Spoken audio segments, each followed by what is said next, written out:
আসসালামু আলাইকুম। সংবাদে আপনাদের সবাইকে স্বাগতম জানাচ্ছি। আমি তানভীর হাসান। শুরুতেই সংবাদ শিরোনাম। যুদ্ধবিরতির মধ্যেই গাজায় ভয়াবহ হামলা ইসরায়েলের, নিহত ২৮। মামদানির সঙ্গে সাক্ষাতের ঘোষণা ট্রাম্পের। গাজায় প্রায় ৪০০ বার যুদ্ধবিরতি লঙ্ঘন করেছে ইসরায়েল।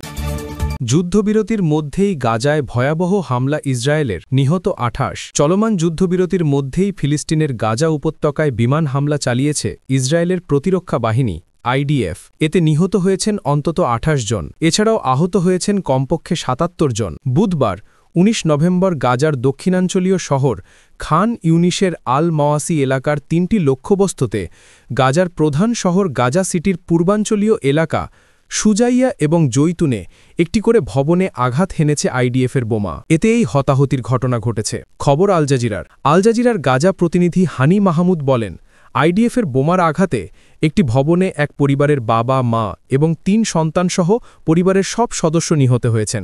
গাজার ফিলিস্তিনিরা ব্যাপক আতঙ্কের মধ্যে দিন কাটাচ্ছেন, কারণ গাজায় এখনও যুদ্ধ পরিস্থিতি চলছে এবং আইডিএফের নিত্যদিনের সহিংসতায় ফিলিস্তিনিরা নিহত হচ্ছেন। ইসরায়েলি সেনাবাহিনী জানিয়েছে, দক্ষিণ পূর্ব গাজার খান ইউনিসে কর্মরত ইসরায়েলি সেনাদের ওপর বেশ কয়েকজন সন্ত্রাসী গুলি চালানোর পর হামাসের লক্ষ্যবস্তুতে এই হামলা চালানো হয়েছে। এদিকে হামলার পর এক বিবৃতিতে আইডিএফ জানিয়েছে, বুধবার গাজার যেসব লক্ষ্যবস্তুতে আঘাত করেছে ইসরায়েলি বাহিনী, সেগুলোর সবই হামাসের লক্ষ্যবস্তু ছিল। এই হামলায় যুদ্ধবিরতির লঙ্ঘন হয়নি, বরং যুদ্ধবিরতির শর্তের আওতার মধ্যেই পরিচালিত হয়েছে এই হামলা। আইডিএফের বিবৃতিতে আরও বলা হয়েছে, গাজার খান ইউনিস এবং গাজা সিটিতে হামাসের সঙ্গে সংশ্লিষ্ট মোট ৫টি লক্ষ্যবস্তুতে হামলা চালানো হয়েছে। ভবিষ্যতেও এমন হামলা অব্যাহত থাকবে। ইসরায়েলের রাষ্ট্রের জন্য হুমকি হয়ে ওঠা যে কোনো কিছুকে ধ্বংসের জন্য প্রতিরক্ষা বাহিনী প্রতিশ্রুতিবদ্ধ। এই হামলাকে একটি বিপজ্জনক উত্তেজনা হিসাবে নিন্দা জানিয়েছে হামাস। ইসরায়েলি প্রতিরক্ষা বাহিনীর সংস্করণ প্রত্যাখ্যান করেছে সংগঠনটি। মামদানির সঙ্গে সাক্ষাতের ঘোষণা ট্রাম্পের। যুক্তরাষ্ট্রের president Donald Trump new York অঙ্গরাজ্যের রাজধানী নিউ ইয়র্ক সিটির নবনির্বাচিত মেয়র জোহরান মামদানির সঙ্গে সাক্ষাৎ করার ঘোষণা দিয়েছেন। শুক্রবার ২১ নভেম্বর মার্কিন প্রেসিডেন্টের সরকারি বাসভবন ও দপ্তর হোয়াইট হাউসের ওভাল অফিসে এই সাক্ষাৎ ঘটবে। বুধবার ১৯ নভেম্বর ট্রাম্প নিজের সামাজিক যোগাযোগ মাধ্যম ট্রুথ সোশ্যালে এই তথ্য জানিয়েছেন। ট্রুথ সোশ্যাল পোস্টে তিনি জানান, আমরা এই মর্মে একমত হয়েছি যে ২১ নভেম্বর শুক্রবার হোয়াইট হাউসের ওভাল অফিসে আমাদের সাক্ষাৎ ঘটছে। মামদানি অবশ্য আগেই এই সাক্ষাৎ নিয়ে আভাস দিয়েছিলেন। গত সোমবার তিনি জানিয়েছিলেন, নির্বাচনী প্রচারণার সময় নিউ ইয়র্কের ভোটারদের উদ্দেশ্যে আমার দেওয়া প্রতিশ্রুতিগুলো পূরণে আমার টিমের সদস্যরা হোয়াইট হাউসের সঙ্গে যোগাযোগ করেছে। গাজায় প্রায় ৪০০ বার যুদ্ধবিরতি লঙ্ঘন করেছে ইসরায়েল। ২০২৫ সালের ১০ অক্টোবর থেকে গাজা উপত্যকায় ইসরায়েলের যুদ্ধবিরতি চুক্তি লঙ্ঘনের প্রায় ৪০০টি ঘটনা নথিভুক্ত করা হয়েছে। বুধবার ১৯ নভেম্বর গাজার আঞ্চলিক কর্তৃপক্ষ এ তথ্য জানিয়েছে। এক বিবৃতিতে জানানো হয়, ১৮ নভেম্বর পর্যন্ত মোট ৩৯৩টি নথিভুক্ত লঙ্ঘনের ঘটনা ঘটেছে।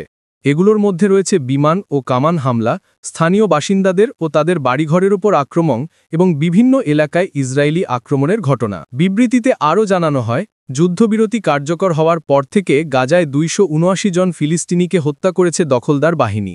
একই সময় অন্তত ৬৫২ জন আহত হয়েছেন এবং আরও ৩৫ জন গাজাবাসীকে অবৈধভাবে আটক করা হয়েছে। কর্তৃপক্ষ জোর দিয়ে বলেছে, ইসরায়েলের কর্মকাণ্ড এই অঞ্চলে স্থিতিশীলতার সম্ভাবনাকে হুমকির মুখে ফেলেছে। তারা মধ্যস্থতাকারী দেশগুলোকে জায়নবাদী সরকারের উপর চাপ প্রয়োগের আহ্বান জানান।